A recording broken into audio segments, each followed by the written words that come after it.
For the war in Ukraine, 2022 marked a turbulent yet critical year. Russia endured mixed results, as the important regions of Donetsk and Luhansk were secured. Yet the special military operation meant to secure Ukraine in a matter of days collapsed into a protracted war that continues even now in 2024. Meanwhile, Ukrainian forces were able to beat back the main Russian invasion before mounting successful counteroffensives, notably recapturing Kherson and making significant gains in the Kharkiv region. For 2023, the process of war in Ukraine required new strategies and results on both sides of the battlefield. The success of the counteroffensive in Kharkiv led to the Russian Occupation Administration announcing evacuations from several key towns in the region. Despite Russian efforts to reinforce these positions, Ukrainian forces captured a substantial area, effectively causing a collapse of Russian positions in northeast Ukraine. Ukrainian forces were also successful in several engagements throughout the northeast across September and October. However, after these twin counteroffensives, the war transitioned into a stalemate as winter set in. This period, starting in November and carrying over into early 2023, was marked by reduced motion of the front lines, but a surge in casualties. The Battle of Bakhmut, which had been ongoing since August 2022, became the central focus for the early year.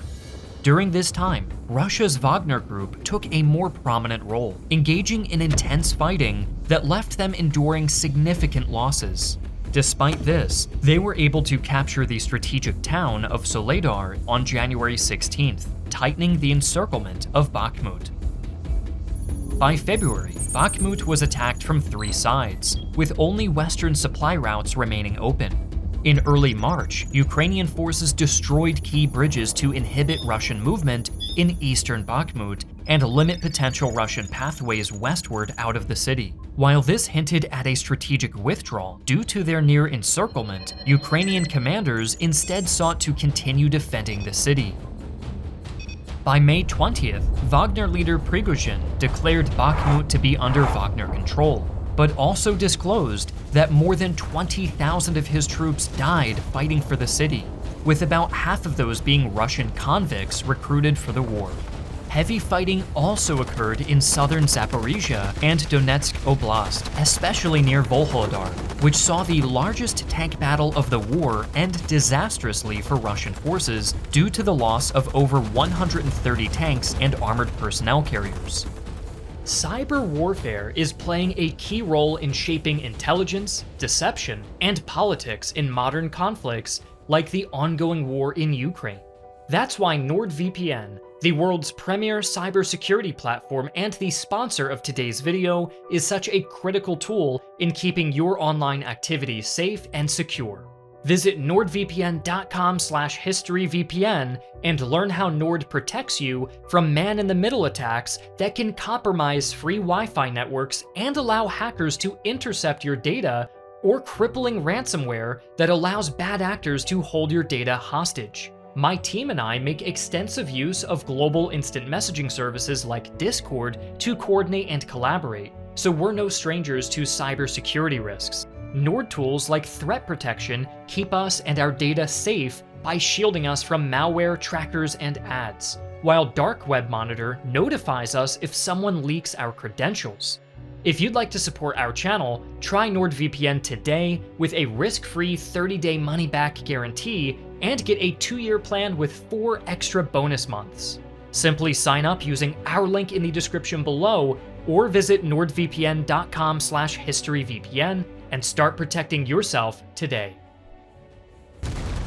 Outside of Bakhmut, Russia's winter offensive in eastern Ukraine began on February 11th, aimed at capitalizing on Ukraine's weariness from previous fighting. However, several months of engagements yielded limited gains and was deemed a disappointment. Analysts attributed the offensive's failure to various factors, including a lack of trained personnel and supply issues. Ukraine, on the other hand, began steady preparations for a counteroffensive with the similar goal of breaking Russian morale, who, by this point, had likewise endured months grinding away on the battlefield for little gain.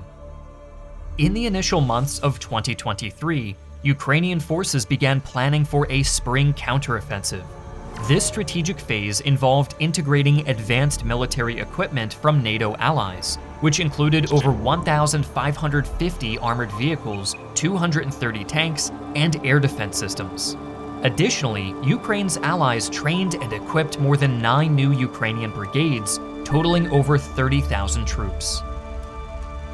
Along with these supplies, senior Ukrainian officers ran numerous military simulations to assess scenarios for their counteroffensive. These activities included 8 multi-day tabletop war games focused on developing a viable and detailed battle plan. The United States military was also deeply involved in these planning and simulation efforts, but disagreements and tensions arose between the US and Ukraine over the strategy, tactics, optimal force structure, and precise timing for launching the counterattack operation. Even with these hiccups, this planning period was crucial for Ukraine to capitalize on the momentum gained in the previous year and to prepare for a major pushback against Russian forces. However, Ukraine's counteroffensive faced delays. Despite receiving significant military support from Western allies, some crucial weapon deliveries were postponed. Moreover, the adverse weather conditions, especially the heavy rains in early 2023, proved to be a formidable obstacle. These conditions made many roads impassable for heavy military equipment and delayed troop movements. Additionally, Ukrainian forces needed the natural cover of thicker foliage to conceal their maneuvers, necessitating a wait for the environment to dry up and become greener. As the time for the counteroffensive drew near, more problems surfaced with the planning between Ukraine and their American allies.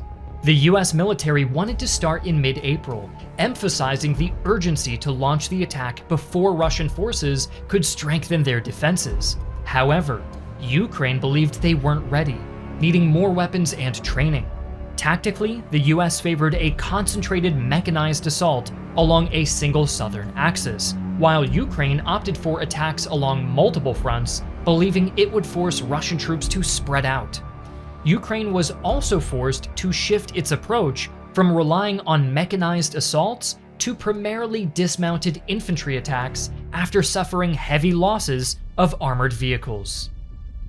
In early June 2023, Ukraine launched its long-awaited counteroffensive, shifting from a defensive stance to an aggressive one. Strategically, the Ukrainians aimed to recapture territories lost in the early stages of the war and to break the prolonged stalemate. Coinciding with this counteroffensive was the destruction of the Kakhovka Dam on June 6th, which was detected by regional seismometers and US spy satellites. The nature of the dam's destruction sparked intense debate about responsibility. Ukrainian authorities, alongside international experts, suggested that Russian forces were likely behind the explosion, possibly as a strategic move to hinder Ukraine's counteroffensive. However, Russia denied involvement, attributing the incident to structural failure or Ukrainian sabotage. During this time, in late June 2023, Prigozhin, leader of the Wagner Group, initiated a dramatic drive toward Moscow, citing grievances with the Russian military leadership.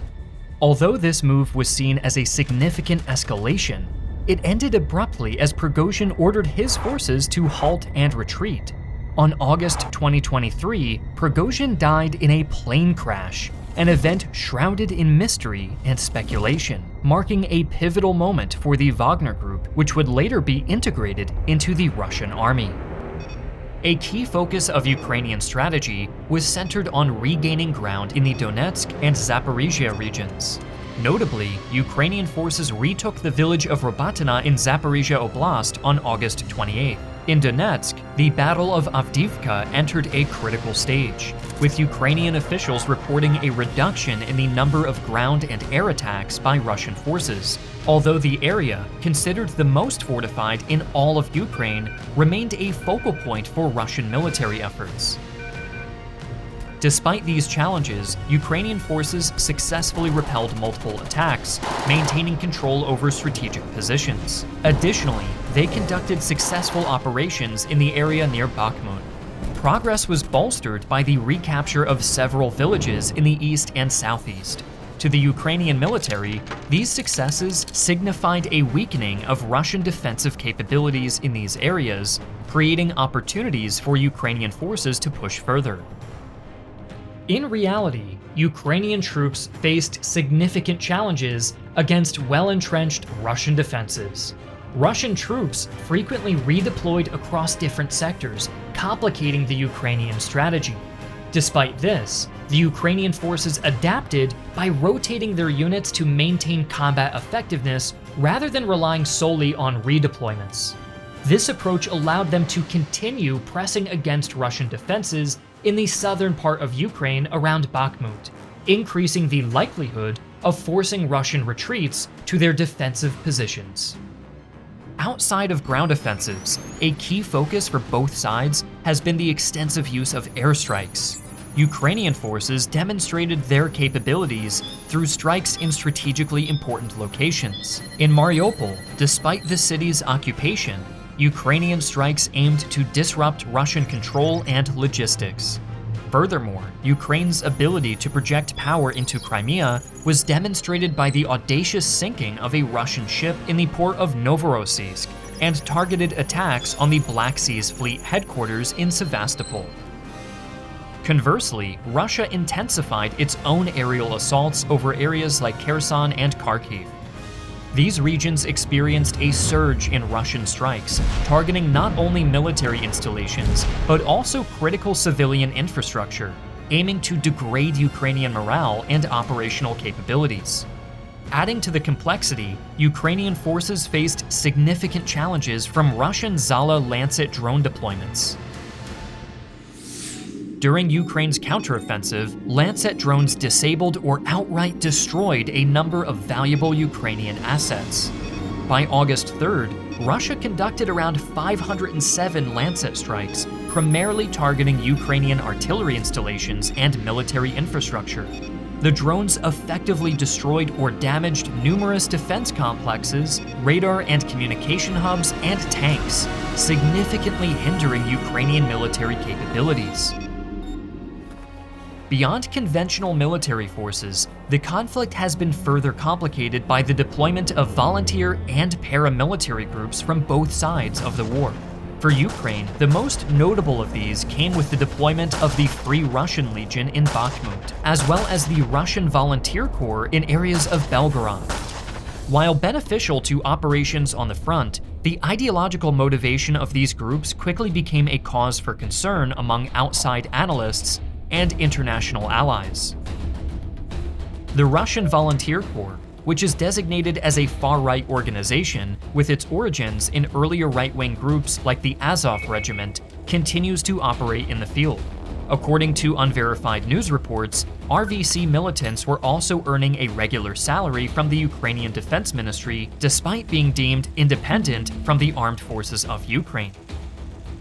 On the Russian side, neo-Nazi groups such as the Rusich Group have also been active within the Wagner network, participating in key battles in Ukraine, while separatist forces in Donetsk and Luhansk continued to deploy private militias and volunteers from abroad to supplement their own forces. Many of these pro-Russian paramilitary wings fight not only for territorial control, but also to further ideological goals that often align with far-right and nationalist sentiments, much like their counterparts in Ukraine. Over mid-2023, the war had reached a relative stalemate along a 600-mile front line. Ukrainian forces, bolstered by Western aid and further strategic planning, successfully defended key positions and countered Russian naval dominance in the Black Sea. However, a significant Ukrainian breakthrough was unsuccessful due to a lack of air superiority and challenging logistical conditions. Russia's tactics, including the bolstering of infantry firepower, drone reconnaissance, and defense in depth, also made it difficult for Ukrainian forces to deploy effective countermeasures. By September, Ukrainian intelligence reported that Russia had deployed over 420,000 troops in Ukraine. The month also saw Russia intensify its missile strikes, significantly damaging Ukraine's energy infrastructure. In response, the United States announced plans to supply Ukraine with long-range ATACMS missiles. Notably, Ukrainian forces successfully launched another missile strike against the Black Sea Fleet headquarters in Sevastopol, Crimea, resulting in the deaths of several senior Russian military officials. October 2023 revealed growing discontent within Russian ranks, marked by increased mutinies, especially around Avdiivka. This unrest was attributed to substantial losses, inadequate supplies, and poor command structure. British intelligence during this period indicated some of the highest Russian casualty rates of the entire war. In the same month, Ukrainian Marines, aided by defecting Russian troops, initiated a daring operation across the Dnipro River. Despite suffering heavy losses due to Russian shelling and aerial bombardment, Ukrainian forces continued their aggressive push, inflicting significant casualties on the Russian side. This operation extended well into late December, marking the sustained intensity of the conflict. However, by December 1st, 2023, Ukrainian President Volodymyr Zelensky acknowledged that the Ukrainian counteroffensive had not met its goals, citing a lack of weapons and ground forces. Zelensky also noted the strategic complexity of regaining territories, suggesting that reclaiming the Crimean Peninsula might be more feasible than the heavily militarized and politically complex Donbass region. Such suggestions were supported by the strike on the Russian ship Novosibirsk, putting it out of commission, which again demonstrated Ukraine's capability to strike high-value targets, posing a considerable setback to Russia's naval presence on the Black Sea. By the end of 2023, international media outlets concurred that Ukraine's counteroffensive, despite tactical successes, failed to reclaim significant territory or meet key objectives.